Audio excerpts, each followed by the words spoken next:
Ok, Thiago, então quer dizer que hoje a gente vai falar sobre todo tipo de documentação? Isso mesmo, todo tipo de documentação, beleza?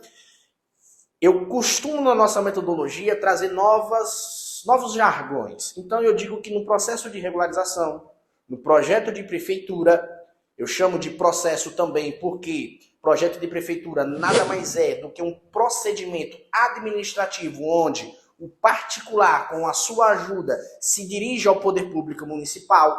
Se fosse na justiça, seria um processo judicial. Mas como é no Estado, administração, município, trata-se de um processo administrativo. Todo processo administrativo vai trazer consigo uma documentação necessária. Vai trazer consigo um checklist específico. É sobre isso que a gente vai falar. Vamos destrinchar. A equipe vai colocar a tela na edição. Viu algo novo? Segue o conselho do papai aqui. Pega seu caderninho, transcreve o que aparece de novidade aqui na tela. Esse formato de vídeo editado, jogando na tela as informações, é pensando em você. É pensando na sua experiência enquanto estudante desse processo. Eu quero que esses vídeos sejam ricos de informações. A minha proposta aqui é construir uma comunidade de quê? De profissionais aptos, gabaritados a fazer qualquer procedimento de regularização de imóveis. Beleza? Ok. Começando pelo começo. Qual é o primeiro passo? Quem é aluno meu já sabe. Quem está chegando aqui pela primeira vez vai saber agora qual é o primeiro passo que um regzinho, que um regularizador de imóveis precisa fazer quando ele começa a atender um cliente de regularização. A chamada análise legal. Análise legal. Mas o que seria isso? Análise legal.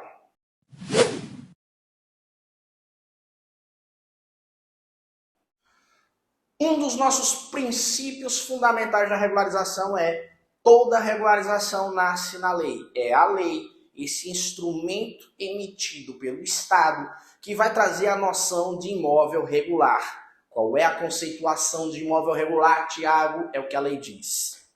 Se a lei fala que você tem que respeitar tantos centímetros de recuo, esse é o conceito de imóvel regular.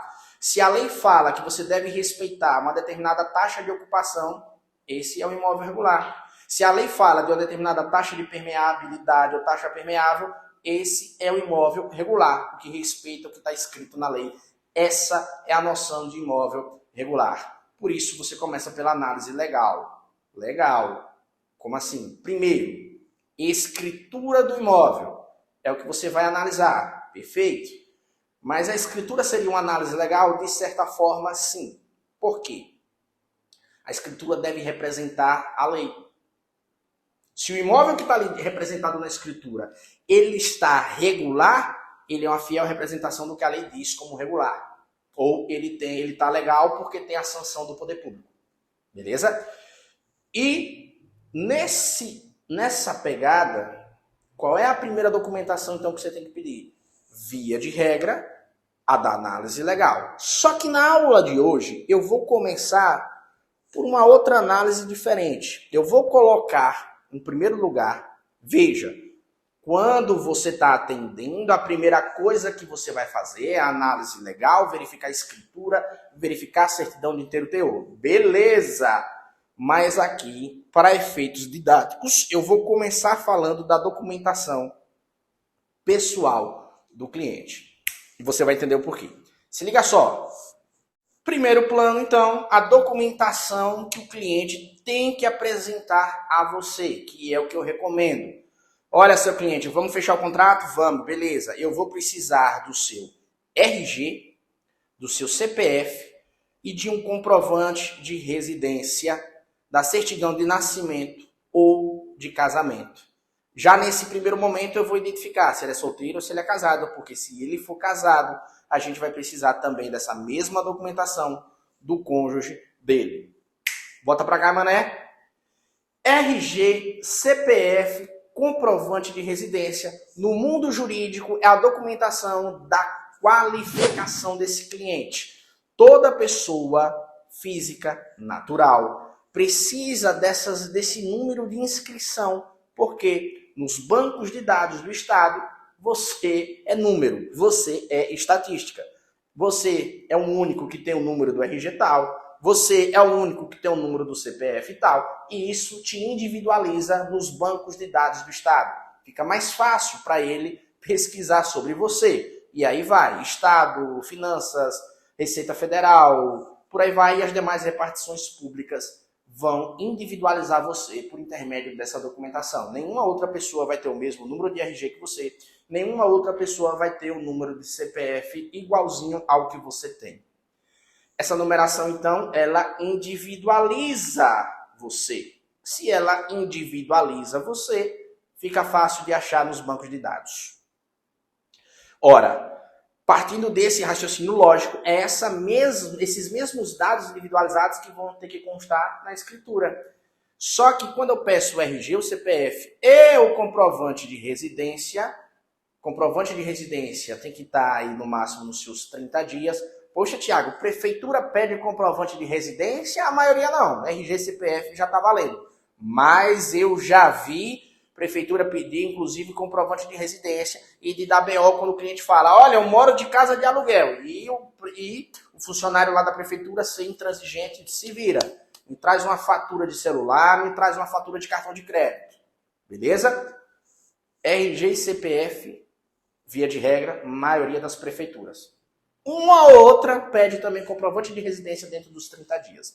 Só que eu quero que você entenda que quando você pede essa documentação, RG, CPF, comprovante de residência, ela vai subsidiar, dar embasamento para que você possa identificar, quando você chegar na parte da escritura, se você está falando com o dono dos bois. Se você está falando realmente com quem tem a posse, a propriedade do imóvel, se o seu cliente realmente tem legitimidade, autoridade para estar pedindo alguma modificação legal naquele imóvel.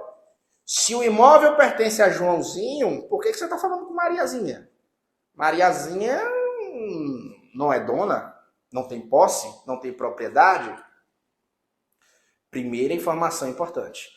Beleza, Tiago, por que você está pedindo aí certidão de nascimento ou casamento? Veja bem, meu jovem grilinho, no Brasil, os regimes de casamento, comunhão parcial de bens ou universal, eles, de certa forma, mostram para você que casamento é uma sociedade, é uma união de afetos, mas é uma sociedade para bens. Na comunhão parcial de bens, se você está diante de um caso que você está regularizando o imóvel do seu cliente ali pela primeira vez, pressupõe-se que esse imóvel foi adquirido recentemente, pressupõe-se que o imóvel é do maridinho e da esposa. Então, se ele é casado na comunhão parcial de bens, o imóvel é dos dois. A depender da forma dessa aquisição, perfeito? Então, vai precisar dos dois, porque na escritura vai mostrar, na qualificação do cidadão, fulano de tal, casado com ciclana. Pelo regime da comunhão parcial de bens. Está lá na escritura, é dos dois.